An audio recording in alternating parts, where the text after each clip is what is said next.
Mon père, ça fait C'est plusieurs vidéos que vous, que vous s'entretient. évoquez Saint-Hildegarde, son importance et le fait majeur que Benoît XVI ait proclamé Saint-Hildegarde docteur de l'Église, puis, comme s'il y avait un rapport de cause à effet, et démissionné après. Alors, est-ce que vous pouvez approfondir? Parce que moi, vous m'avez mis l'eau à la bouche, parce que Saint-Hildegarde, on la connaît, mais surtout pour l'épôtre, des choses comme ça, les,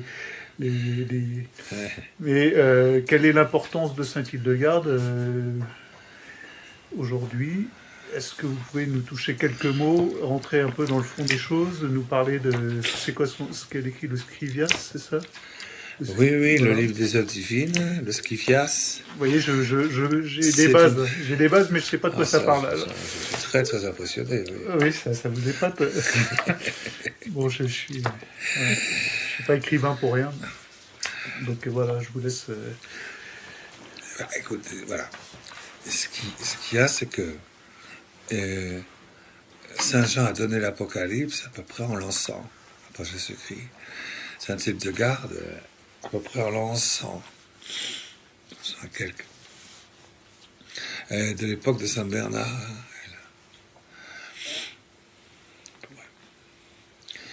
Euh, donc Saint Jean a donné l'Apocalypse. Et, et l'Apocalypse, c'est quand même un livre que tout le monde doit connaître, pas par cœur, mais voilà, il faut savoir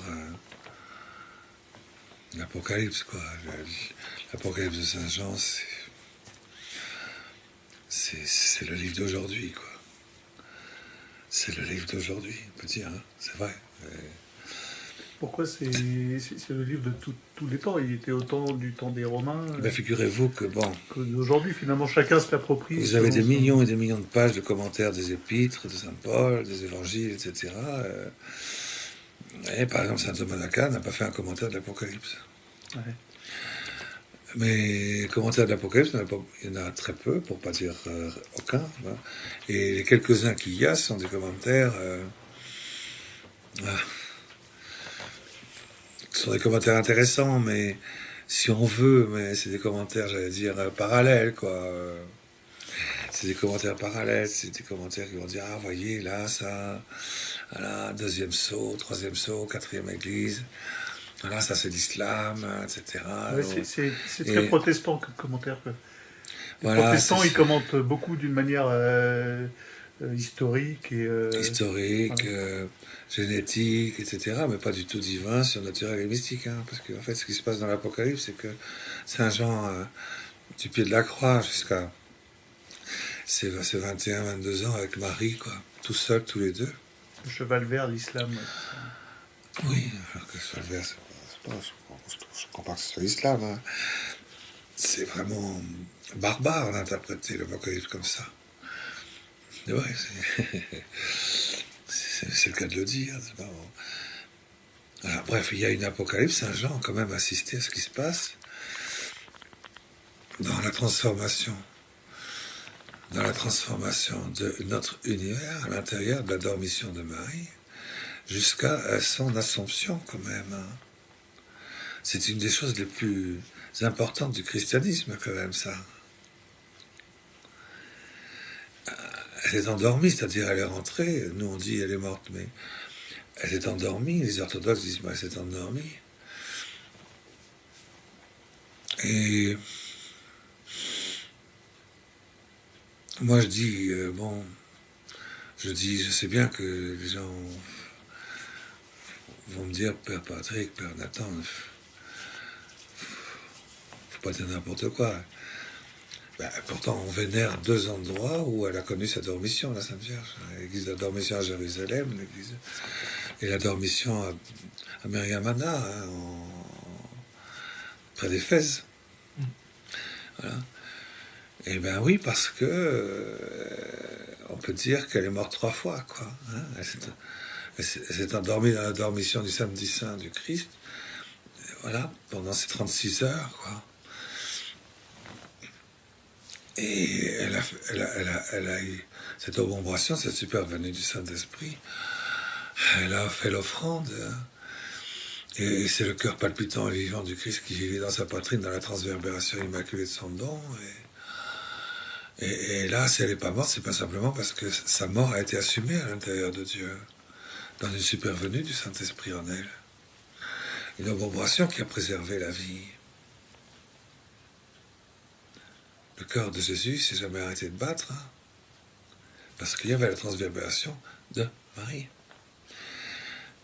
Et pourtant, le cœur sur la croix de Jésus, biologiquement, est véritablement mort. Hein. Il est cadavérique. Mais il y a quelque chose qui fait que elle a connu une première mort, là, hein, jusque dans la mise au tombeau. Elle a connu, dans cette mort assumée, c'est une conjonction qui a permis, une conjonction avec la lumière de gloire qui s'est emparée de son cœur transverbéré, de manière telle que elle a conservé et fait tourner dans son cœur de manière sponsale. C'est pour ça que ça a duré 36 heures. Ce feu acré du Verbe de Dieu venant engendrer en elle, dans la blessure du cœur transverbéré, du Verbe de Dieu, comme elle poussait dans l'époux incréé de l'amour-abrasion. Ce feu, elle l'a conservé en elle, dans un oui qui a duré, quoi, qui a eu une durée. Elle a connu une deuxième mort, bon, jusqu'à ce que, voilà, on a le signe de tout ça dans le feu incréé qui sort à Jérusalem du tombeau, au milieu du samedi saint, ce grand sabbat de Jésus. Grand sabbat. Jésus n'est pas ressuscité. Ça ne fait pas longtemps qu'il est mort, et il faut encore un peu de temps avant qu'il ressuscite. Et il y a une vie, il y a une Pentecôte qui doit reprendre, j'allais dire, les 36 années de l'offrande victimale du cœur de Jésus battant dans sa poitrine. Et dans, j'allais dire, le parfum embrassé, quoi, de son Père. Voilà. Et elle est morte une deuxième fois, si je puis dire, au moment du Concile de Jérusalem. C'est là qu'elle a connu dans Jérusalem un peu l'équivalent de Jésus qui quitte le temple de Jérusalem à l'âge de 12 ans et puis qui part pour aller là-bas à Nazareth dans le secret silencieux de la Sainte Famille transformante. Et là c'est pareil, Marie a connu une dormition, je veux dire, elle est morte, quoi, il y a une transverbération, j'allais dire sanglante. Et les apôtres ont vraiment pensé qu'elle était morte, hein. À tel point qu'on a construit son tombeau, qu'on vénère encore le tombeau de la Vierge, enfin de sa dormition, à Jérusalem. Mais elle s'est relevée. Elle s'est relevée samedi saint, toujours pareil. Et Jean l'a amenée, et donc elle a connu sa troisième dormition. Ça, vous voyez, j'ai conscience que quand je dis une chose pareille, quand je parle des 3 dormitions de Marie, j'ai tout à fait conscience qu'on peut me dire, d'où est-ce qu'il sort ça, là, d'où est-ce qu'il sort ça? Je ne sors pas ça de moi, c'est l'Église qui vénère la dormition de Marie dans la transverbération du samedi saint, quand même, je veux dire. C'est l'Église qui vénère avec tous les orthodoxes la dormition de Marie à Jérusalem. Et les 12 apôtres étaient là. Les 12 apôtres étaient là. Et quand elle a connu sa dormition avec Saint Jean à Éphèse, est-ce que les 12 apôtres étaient là? Je m'excuse, mais enfin... voilà, c'est en l'an 30, tu rajoutes 22 ans. En l'an 52, mais il me semble que Saint Jacques est déjà mort. Il y a 2 apôtres qui ont été martyrisés, quoi. Au moins 2 déjà.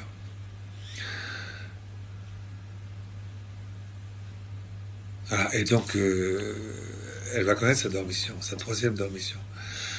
Et Yohanan ben Zebeda, un des fils du tonnerre, qui est là, qui est l'apôtre de l'Apocalypse, qui est l'apôtre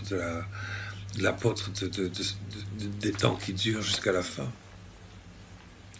a eu accès avec cette communion, avec le fruit du sacrement, déployé à l'intérieur de son unité sacerdotale, dans le miracle des 3 éléments. Melchisédek, c'est une victimation sans limite et sans fin. Et ben, il a connu ça, ils ont vécu ça ensemble, et jusqu'à ce le Saint-Esprit, le Père et le Verbe de Dieu, dans le corps mystique entier vivant de l'Église à travers Marie, dont elle est la matrice, la source, comme l'a expliqué le Concile Vatican II, soit amenée jusqu'à son accomplissement en affinité de feu divin et incréé dans un cœur humain battant, en affinité avec le Sacré-Cœur de Jésus ressuscité et glorieux au ciel. Donc la charité de Marie est rentrée en affinité de complémentarité avec ce feu incréé qui brûle, l'union hypostatique de Jésus glorifié, donc plus haut, comme charité que celui de la résurrection, du cœur de Jésus ressuscité en flamboyant de résurrection. À ce moment-là, elle rentre dans un repos qui est au-delà de l'unité des deux, n'est-ce pas, qui est un petit peu en dehors, au-dessus, si je puis dire, capable, disponible pour l'actuation du Saint-Esprit, un paraclet. Saint Jean l'a amenée jusque-là. Elle est rentrée, du coup, dans cette dormition. Et Saint Jean est tout à fait conscient, parce que Marie ne fait rien sans être dans l'un des grandes profondeurs de l'unité des deux, dans l'indivisibilité. Eh bien, il va se passer quand même toujours pareil, une durée entre la dormition et puis l'Assomption. C'est pas au moment où elle rentre dans la dormition, là, elle rentre dans la vision béatifique. Son corps est là, et son âme, son esprit sont bien là, mais assumés, et elle est dans la vision béatifique, qui la met dans un état de tardement, de dormition. Et comme c'est l'humanité intégrale de Jésus qui est en affinité avec elle, de là va sortir une nouvelle spontanéité, quoi. Et cette spontanéité va jaillir comme ça de ce feu. Et cette spontanéité va jaillir corporellement de ce feu. Et cette jaillir va mettre un certain temps à jaillir de ce feu. On l'a déjà dit, entre la fécondation et l'apparition du génome, il y a une durée. Et c'est cette durée qui fait la distance entre la dormition et l'Assomption. C'est un des soucis spirituels de la foi des catholiques, de tout chrétien, c'est de voir de manière parfaitement claire, la différence entre la dormition et l'Assomption, et la distance qui est entre les deux, et ce qui se passe de l'un à l'autre. Et quand je vois ça y est, je peux rentrer dans le feu intérieur qui inspire 40 ans après Saint Jean dans l'Apocalypse, et qui engendre l'Apocalypse de Saint Jean. C'est ça qui a engendré l'Apocalypse de Saint Jean. Et c'est pas un torchon,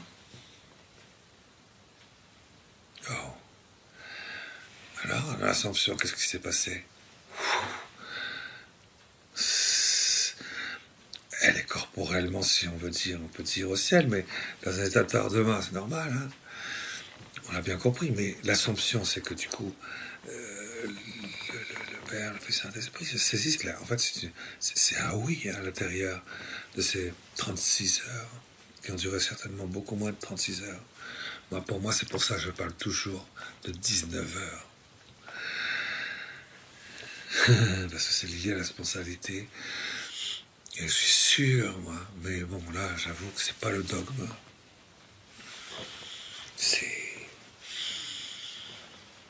Il est délicieuse délibération du parfum engendré de la prière de l'Église dans l'au-delà de la fin.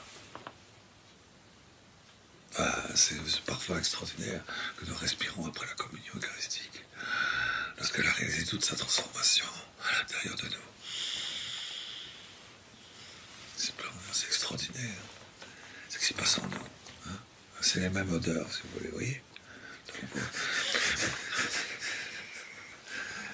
Et bien, ce qui se passe, c'est que, ça crée une aspiration. Merci de nous faire partager, parce que moi, je ne suis pas encore à avoir des...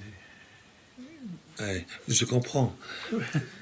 Ne dites pas, moi, je vous en supplie, dites, nous avons cette expérience ensemble de manière vraiment délicieuse. délicieuse.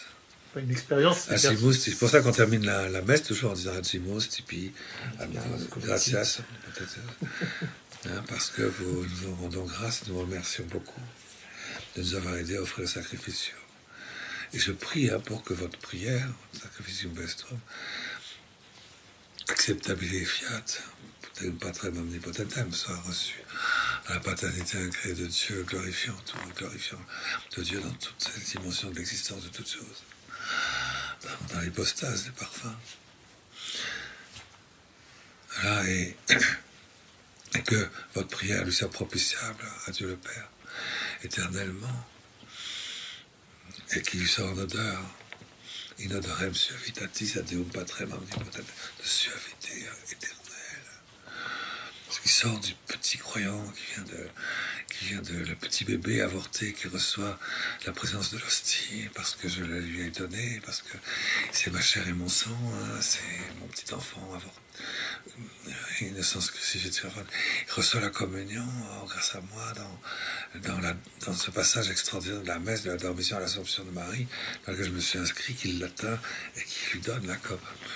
Et alors à ce moment-là, la dorem suavitatis, Deum Patrem omnipotentem, dans l'odeur une odeur suave, délicieuse, éternelle, dès cette terre. Cette odeur extraordinaire, magnifique, renouvelée 200 milliards de fois. À chaque fois, je fais la communion. Et puis après, quand tout disparaît,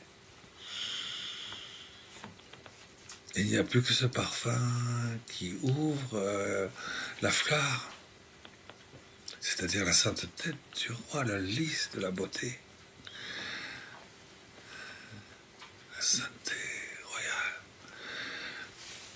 Délicate, fine, immaculée. C'est extraordinaire.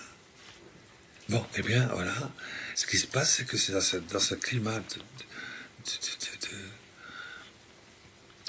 que Dieu, qu'il y a ce oui nouveau de l'Immaculée Conception dans la dormition. Et dans au-delà de son unité sponsale, en sponsalité, inspiration passive à créer. Vous comprenez maintenant? C'est pour ça qu'on est catholique, c'est bien, parce qu'on connaît tous ces mots par cœur depuis qu'on est né. Bon, je vais vous faire un catéchisme, ne vous inquiétez pas. Sur les mots de base, quoi. Il faudra connaître au moins les 10 mots de base.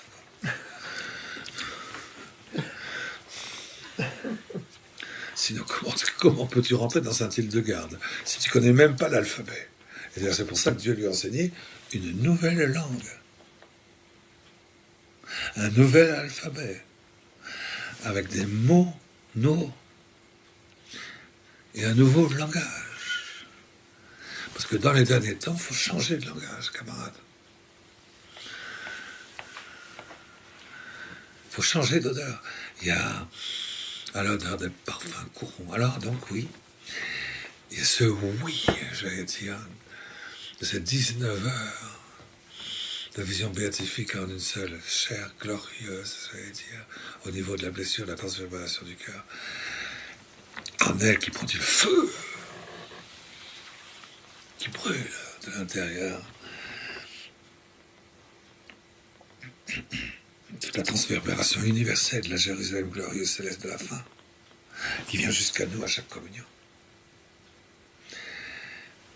Alors, elle dit oui dans ce feu. Et du coup, il y a une super venue du Saint-Esprit en elle, dans sa dormition. Une obombration. Et du coup, le Verbe de Dieu à travers elle se conçoit lui-même à travers elle dans l'Assomption. Et du coup, le Père, le Fils, Saint-Esprit, par obombration, par Assomption, par conception, et par supervenue, c'est ce qui est marqué dans l'Évangile de Saint Luc. Superveniet in te Spiritus Sanctus et obombrabit tibi potentia. C'est ce que vous avez à chaque fois que vous dites Je vous salue Marie. Vous le savez par cœur. À chaque fois, voilà, elle conçoit dans la chair un verbe, parce qu'il y a obombration du Père et la toute puissance de l'intérieur de elle, de la supervenue du Saint-Esprit. Vous connaissez quand même par cœur l'Annonciation. L'ange Gabriel, Évidemment, si vous ne savez même pas ce qu'il y a dans l'annonciation de l'ange Gabriel, Marie, comment est-ce que vous allez comprendre l'annonciation de l'ange Gabriel au prophète Daniel? J'en ai mal barré, là. Bon, on est mal barré. Oh non, mais on est très très mal barré avec les cathos d'aujourd'hui. Enfin, c'est certain, oui, il y a un problème là. Tu verras de tes yeux la confusion totale chez ces gens-là. Il n'y a pas un seul qui dépassera le niveau de la mer, hein, pas un seul. Ah bah, une catéchiste de Clermont qui enseigne aux enfants que la virginité de Marie, c'est une légende quand même. On en est là, si vous voulez. Et bon. Voilà. Ouais. C'est pour vous dire le niveau, quoi. Stop à l'horreur. Et puis, KTO qui produit le catologue avec Marie, et la Vierge Marie était-elle vraiment vierge? C'est la question posée dans le titre de la vidéo. Ah, mais ça, faut même pas parler de ça. C'est horrible, hein, ça fait mal. Ah, mais faut pas en parler de ça, faut parler de la transmission jusqu'à l'Assomption. Et alors là, elle est assumée. Elle dit oui, et du coup, elle est assumée. Dans une supervenue, dans toutes les parties tachyoniques de son corps inerte, dans toutes les parties de son corps vivant, toutes les parties. Tout est assumé, c'est-à-dire prière, et Dieu crée un nouveau apocalypse. Dieu crée à partir de cette matière de la dormition, quoi, qui a duré 19 heures. Vision béatifique, son corps est dans la vision béatifique. Mais ça là, c'est une inspiration, disparition, assomption. Et un petit peu comme si, à partir d'un bout de cendre, on avait créé notre univers dans toute sa splendeur. C'est la même différence qu'il y a entre Marie dans sa dormition et Marie dans l'Assomption. Un univers nouveau, une création nouvelle. C'est quand même pas pareil, la dormition et l'Assomption. Oh! Bon. On sait tout ça. Mais c'est ce dont va ça, le chemin que va prendre dans le corps spirituel venu d'en haut, Saint Jean, pendant 40 ans. Et du coup, de là, va s'épanouir de manière flamboyante en lui. Il a 110 ans, peut-être quelque chose comme ça. L'Apocalypse.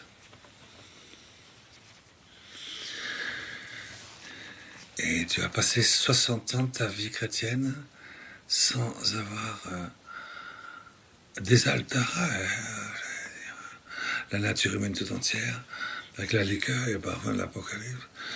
C'est l'inspiration, cette inspiration-là, ce qu'il vit, ce qu'il est arrivé, qui inspire le face-à-face qu'il a dans l'au-delà du face-à-face, de la Sainte Face, enfin, l'au-delà de la procession, si vous préférez, de la lumière à l'intérieur de la très Sainte Trinité, dans le corps assumé d'un univers nouveau, qui va au-delà de la résurrection, attention. C'est ça qui l'inspire, hein, et qui le spire. N'oubliez pas, inspiration, et puis spiration. Oh là là, que c'est des mots qui sont intéressants, ça. Oh. Parce qu'ils réalisent ce qu'ils signifient. Et Haggadah, c'est quoi? Donc, c'est la Haggadah de l'Apocalypse. C'est cette inspiration. Dedans, il y a le parfum, l'inspiration qui brûle tout. Il y a la racine hébraïque du face-à-face. Haggad, qui se face à face, dans les portes d'une nouvelle inspiration. Je suis dans une inspiration, je rentre, et dans ce face-à-face intérieur, je suis aux portes d'une nouvelle inspiration, et je reçois la même inspiration que celui qui a été inspiré. Je me suis nourri de la même inspiration à travers le face-à-face, d'une charité. Et donc je vais lire. Si je ne lis pas l'Apocalypse comme une Haggadah, on peut se dire, oui, ça c'est les musulmans, ça c'est les francs-maçons. Ça m'excuse, mais enfin, le chien n'urine pas très loin, là. Ça c'est sûr. C'est pas le même parfum, ça. Hein. Oui, donc la Haggadah, c'est une Haggadah, l'Apocalypse. Et 1000 ans après, enfin je veux dire, oui, c'est ça. Jésus, c'est normal, hein. 1000 ans, donne son apocalypse à Saint-Hildegard. Ce qui est très curieux, c'est que Saint-Hildegard est en Allemagne.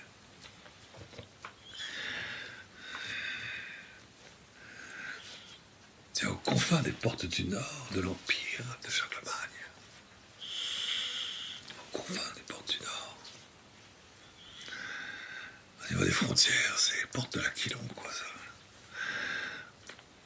Ça veut dire quelque chose, vous savez, ça.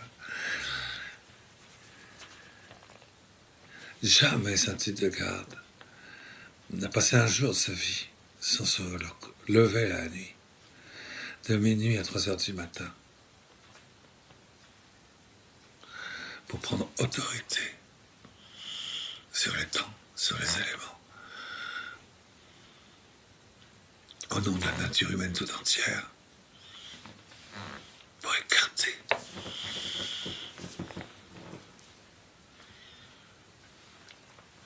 des inspirations mauvaises qui menacent en méta-tentation la nature humaine tout entière. Jamais. Elle a passé un jour de sa vie sans se lever de minuit à 3 heures du matin pour la prière d'autorité. Alors, il est normal hein, qu'au bout de 40 ans, comme Saint Jean, elle avait son apocalypse. Elle est cette inspiration. Cette inspiration était tellement forte, tellement forte que quelqu'un comme par exemple Saint Bernard, qui est de la même époque qu'elle, à cette époque-là, c'est comme dans notre époque aujourd'hui, il y avait 2 papes pareil. Hein. Il y avait 2 papes. Dès qu'il y a 2 papes, c'est que c'est bon. Le temps s'ouvre. Le temps de la fin est là, quoi. Hein, c'est ça.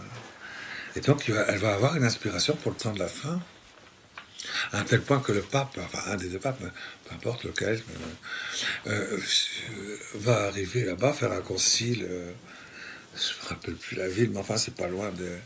C'était pas trop loin, disons, c'était au sud de l'Allemagne. Je ne me rappelle plus très bien.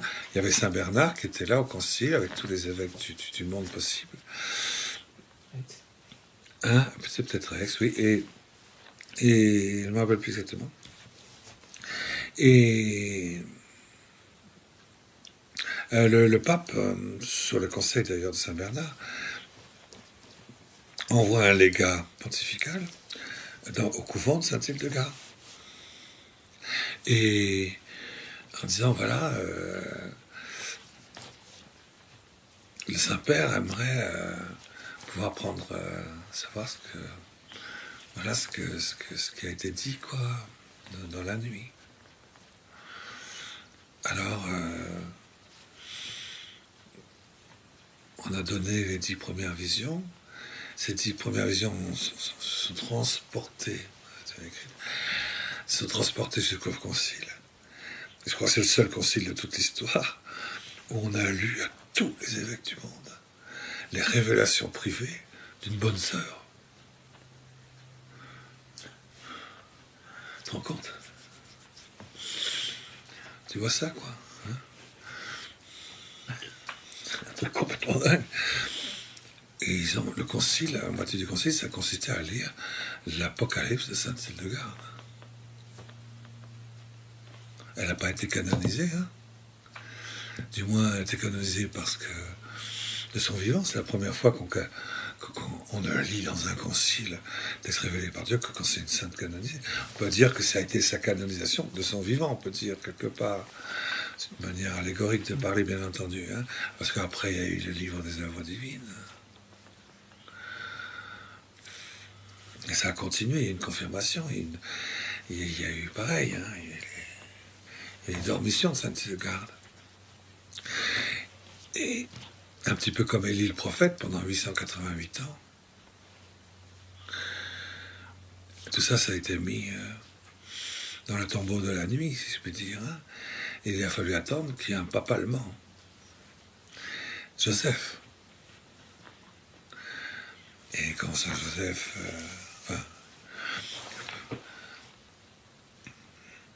quand Joseph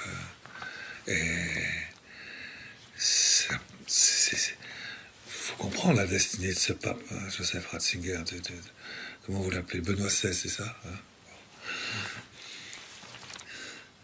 Et oui. Le pape Benoît XVI, c'est extraordinaire. Elle était bénédictine, vous comprenez?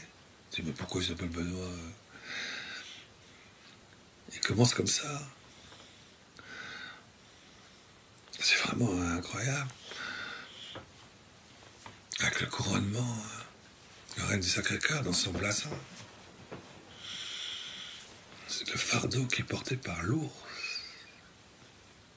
Le fardeau des saints. C'est là ce qu'il y a sur son blason. L'ours qui porte le blason, qui porte le fardeau des saints.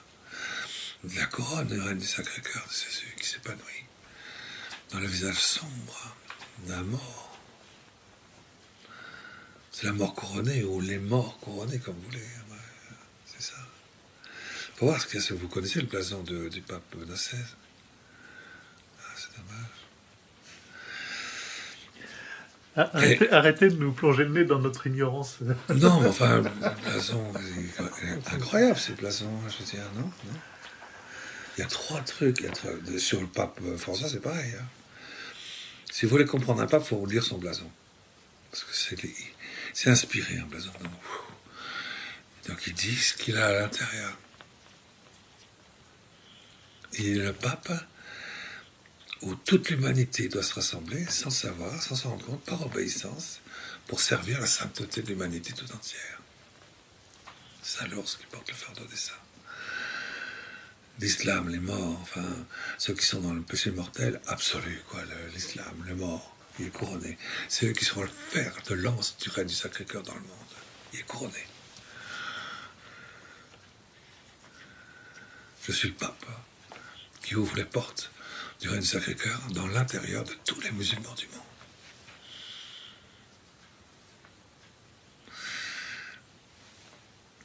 J'ai autorité pontificale pour ça, hein, c'est ça. C'est quand même extrêmement fort, ça.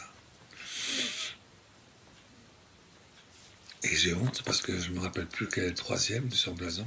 Il y a 3 éléments dans son blason. Ça va me revenir. Oui, je peux avoir des trucs. Hein? La coquille. Ah, c'est ça, la coquille Saint-Jacques, bien sûr. La coquille Saint-Jacques, donc... la coquille Saint-Jacques. L'ours, ça représente un peu la Russie aussi. Hein. Oui. Ça représente un peu la Russie. Et la coquille Saint-Jacques, ça représente la conversion d'Israël. Hein. C'est pour ça qu'il aimait tellement célébrer avec une chasuble, avec la coquille Saint-Jacques. Benoît XVI. Pourquoi ça représente Parce que Saint-Jacques, c'est le pèlerinage. Le pèlerinage, le grand parcours stérile d'Israël jusqu'à sa conversion. Donc il porte la conversion d'Israël en prenant Saint-Jacques. Et ce grand parcours l'amène ensuite à Jérusalem pour être martyrisé à son tour. Hein. L'ours, est-ce que ça a à voir avec le renouveau de la Russie actuelle? Ça en fait partie, ici, là, ça en fait partie, mais il est le pape de la génération qui doit, à qui Dieu donne les mérites, la sainteté suffisante pour faire épanouir à l'intérieur de l'humanité la conversion d'Israël,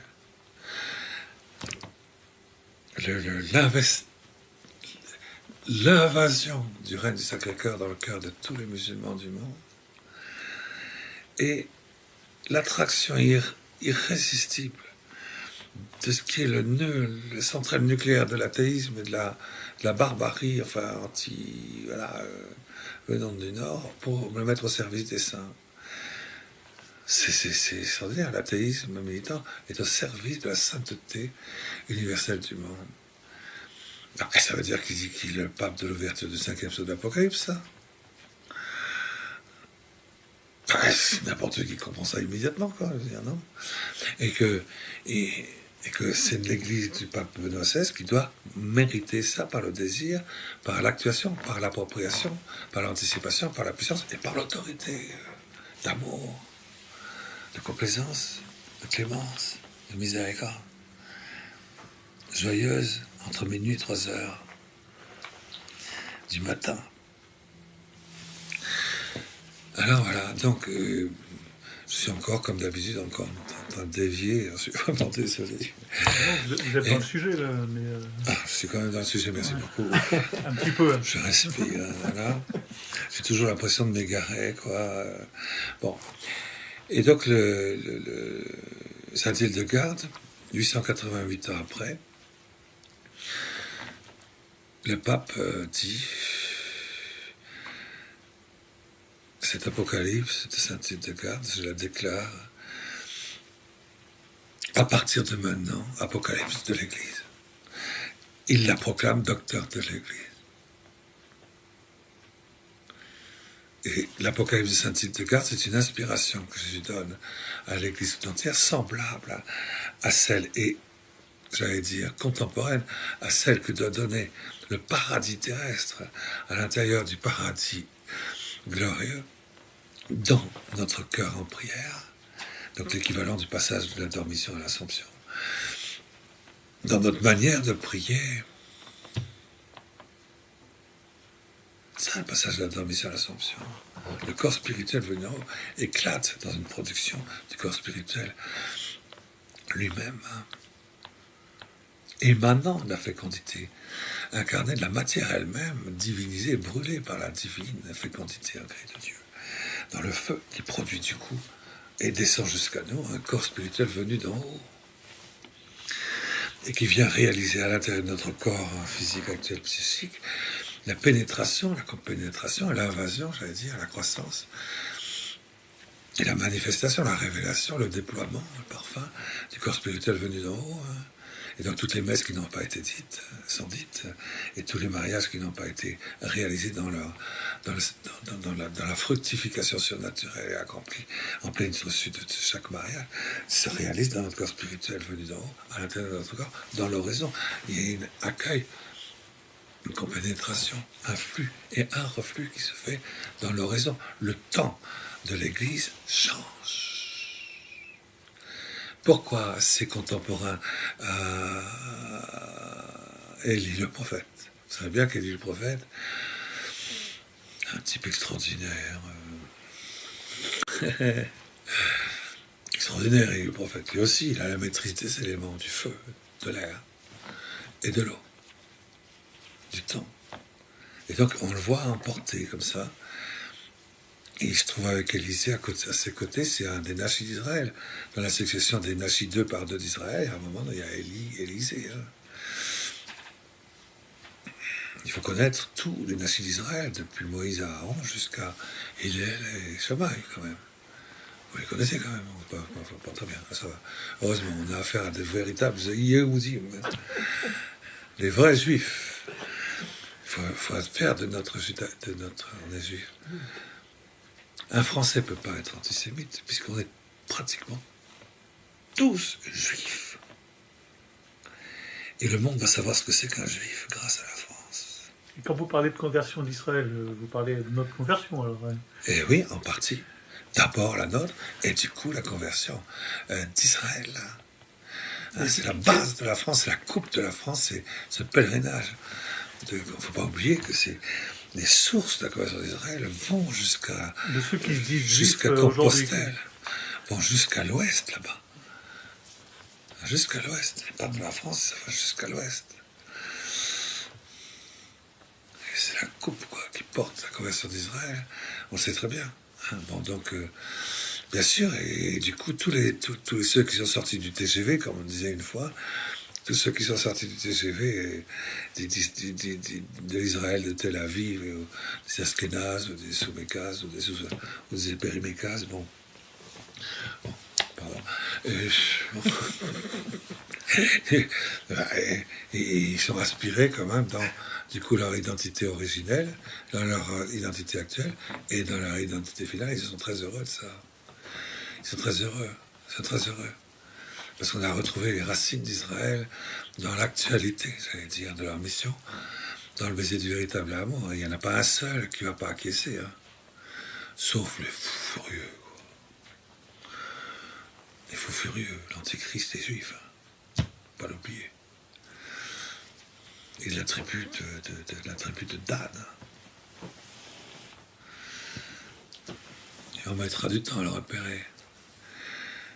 j'ai l'impression que, je sais pas, je dois pécher pas.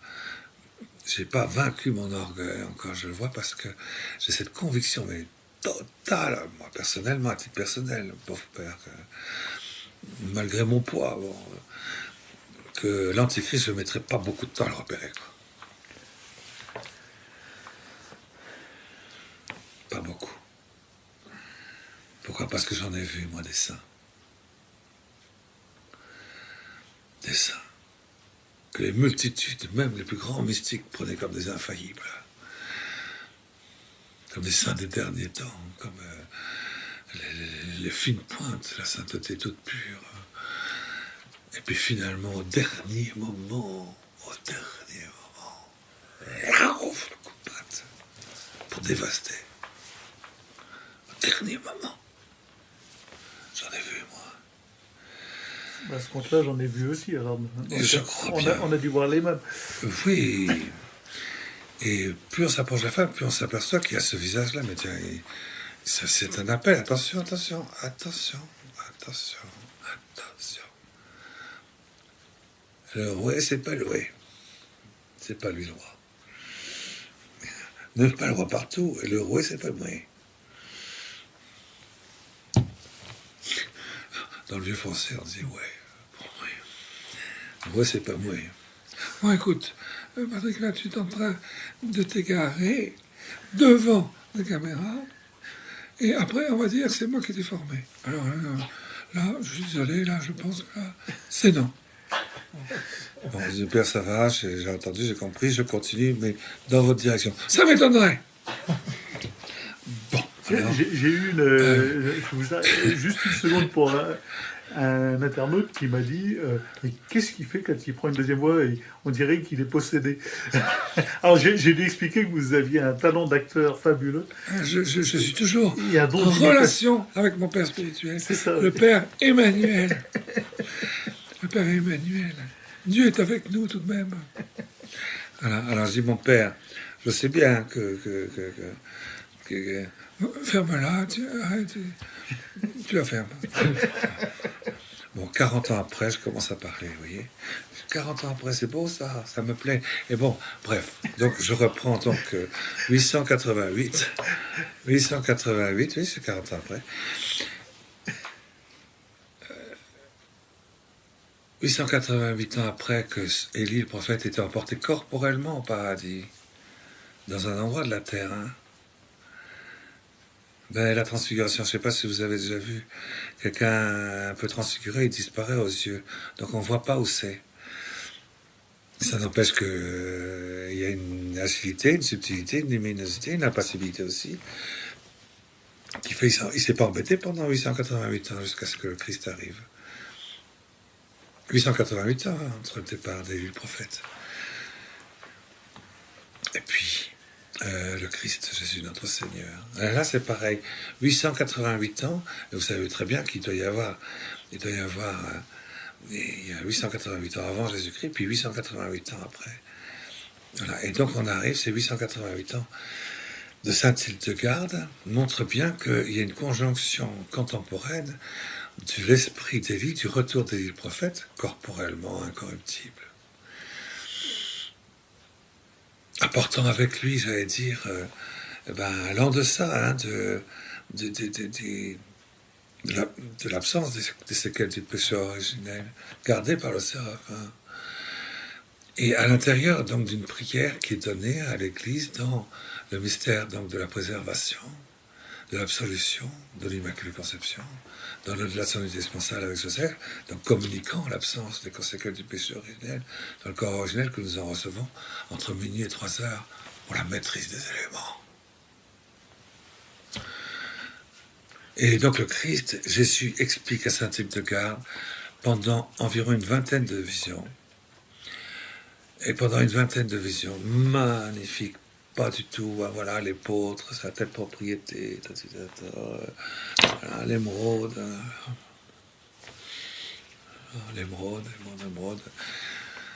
la poudre bon, etc. Non, C'est pas ça, c'est un titre de garde. Un titre de garde, c'est l'utilisation qu'on en a fait, que certains ont fait, pour transformer une apocalypse divine toute pure en poussière. Ce renversement a été permis par Dieu, si vous voulez, mais heureusement que le Saint-Père était là pour dire non. Elle est docteur de l'Église, vous devez lire l'Apocalypse de Saint Jean à la lumière de l'Apocalypse de Saint Hildegarde, et réciproquement, de manière à comprendre que la sainteté qui est demandée à l'Église, lorsque la grâce se trouve à la frontière du temps et de l'ouverture du temps, c'est-à-dire nous aujourd'hui, c'est maintenant qu'il faut rentrer là-dedans, c'est maintenant qu'il faut se laisser enseigner, inspirer, Haggadah, dans cette révélation qui s'ouvre, et ce double rouleau qui s'ouvre au moment des deux papes.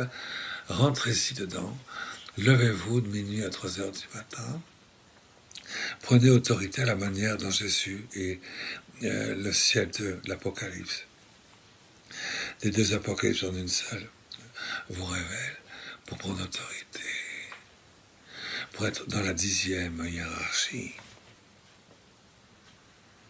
Vous allez me dire, mais c'est quoi une hiérarchie? Non, c'est pour ça que ça m'exaspère pas, mais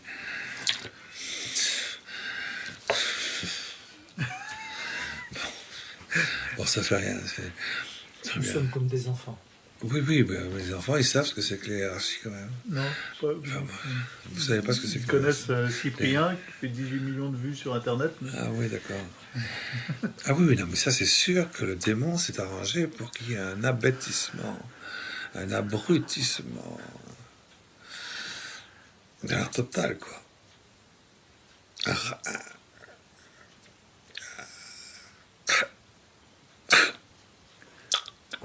De l'humanité, quoi. Comment ça se fait, quoi? Moi, je comprends les gens, ils disent « Oh, ma femme, elle est pas drôle, hein, elle est pas intéressante. Hein. Ah, mon mari, il dit rien. » Ben oui, en effet, oui. Bon. Ben, donnez-lui à bouffer Saint Hildegarde. Ça ira mieux. Bon. Alors, très bien. Donc, Saint Hildegarde, c'est quelque chose de très, très fort. Mais, voilà le problème, c'est le démon a réussi de nous mettre dans un état de grégarité de la vie intérieure contemplative et lumineuse tellement grand, qu'on ne pénètre même pas la première intériorité des paroles qui sont prononcées et qui inspirent le monde intérieur, johannique, de l'Immaculée Conception dans sa dormition, ou dans l'Église tout entière, dans son épanouissement à l'intérieur de la Jérusalem spirituelle parfaite, accomplie, quoi. C'est incroyable, ça. C'est incroyable qu'on ne puisse pas rentrer dans cette intériorité et voir exactement comment elle fait pour jaillir, comme ça, s'épanouir, illuminer de l'intérieur chacune des cellules de mon cœur, de mon corps, de ma chair, de mon sang. Et aussi que le temps dans lequel je m'inscris pour que soit lui aussi parfumé, j'allais dire, de cette apparition d'une création nouvelle, hein, dans l'union transformante. C'est quand même le message de 2000 ans de christianisme, ça. C'est que la grâce sanctifiante est une union transformante.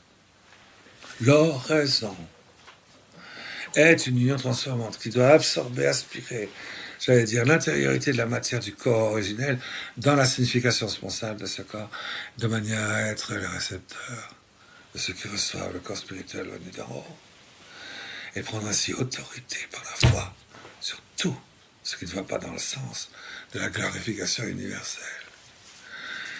Et Saint Hildegarde, le pape dit, elle est docteur de l'Église. Et aussitôt qu'il a dit ça, aussitôt, hein, il a dit, je donne ma démission. Sous-entendu, à vous. L'infaillibilité pontificale, l'autorité suprême sur l'humanité tout entière, l'opération intérieure pour la transformation et la dislocation de tout le mal qui s'approche de vous dans le monde pour qu'il disparaisse vous appartient. Moi, je me retire. On ouvre une autre porte. Vous rentrez dedans. L'infaillibilité de l'Église et l'infaillibilité royale de l'Église, l'infaillibilité définitive de l'Église, l'infaillibilité des trois blancheurs de l'Église épanouie dans le fruit de cet épanouissement à l'intérieur de vous. Apprenez simplement à le mettre en place. La mise en place du corps spirituel venu d'en haut dans le miracle des trois éléments et qui fait que le Christ entier vivant peut désormais à travers vous, quand vous le voulez, faire de vous des rois fraternels de l'univers et prendre possession des éléments et repousser dans les portes du Nord, dans l'Aquilon, repousser pour le mettre dans le vide l'ensemble des puissances intermédiaires, y compris l'Antichrist qui va venir. Cette puissance extraordinaire pour la destruction du mal est expliquée par saint Tite de Garde. Et le pape dit c'est maintenant. Et pour que tout le monde comprenne que c'est maintenant, je donne ma démission. Je ne donne pas ma démission. Je donne ma double mission.